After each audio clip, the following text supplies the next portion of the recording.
Long ago in the land of Canaan, nestled between the mountains and valleys, lived a man named Isaac.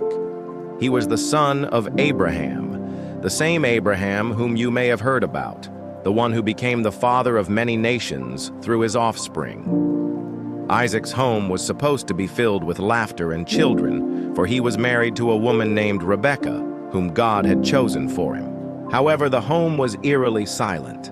Year after year, Rebekah's womb remained empty, and the reason for it was not because they were unable, but because God had not yet spoken into existence the children who would fill their home. One day, Isaac, burdened by the quiet of his home, went into the fields to pray. With tears streaming down his face, he cried out to God, begging for a child to call his own. He promised God that he would name that child after the Lord, because he knew that this request would be granted. And as if in response to his earnest plea, a few weeks later, Rebekah found herself with child. However, as the days went by, strange things began to happen. Rebekah felt a constant struggle within her womb, as if two babies were fighting each other. Confused and scared, she didn't understand what was happening until one day God spoke to her. He told her that there were two nations inside of her, two peoples who would be separated from within her.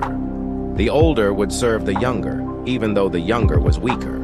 Startled by these words, she realized that she was carrying not just one child, but two, and that their destinies were far greater than she could have ever imagined.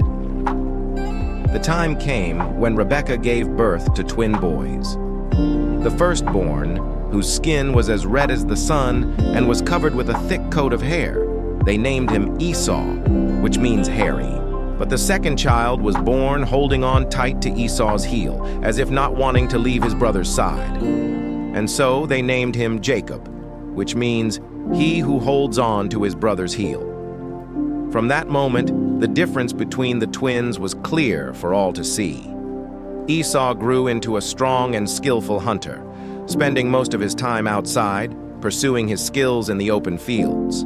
His laughter echoed through the valleys as he returned home with the spoils of his hunt. Isaac, his father, was proud of him. He enjoyed the taste of the wild game his son brought back, and their meals together were always filled with joy and satisfaction. But Jacob was different. He preferred to stay near the tents, finding solace in quieter pursuits. He was a quiet and thoughtful child, always observant and pondering about the world around him. Unlike his brother, he did not find pleasure in the hunt, but he was drawn to the stories that his mother used to tell him about their ancestors, especially about his grandfather Abraham, who had left his homeland and followed God's call. Rebekah loved both her sons, but she sensed that God's promise was upon Jacob. In a dream, God had told her that the younger, Jacob, would become the head of a great nation, while Esau would also become a great people. Despite this, their mother's love couldn't change the deep rivalry that grew between the twins. It was a rivalry that had its roots in the womb, where the struggle for dominance had already begun. As the boys grew older, the tension in their family grew as well. Isaac doted on Esau, showering him with gifts and blessings.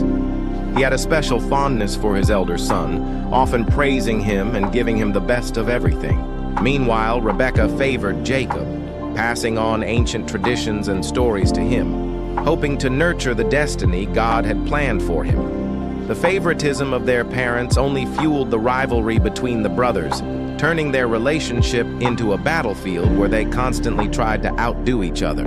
Little did they know that their actions would soon set in motion a series of events that would shake their family to its core.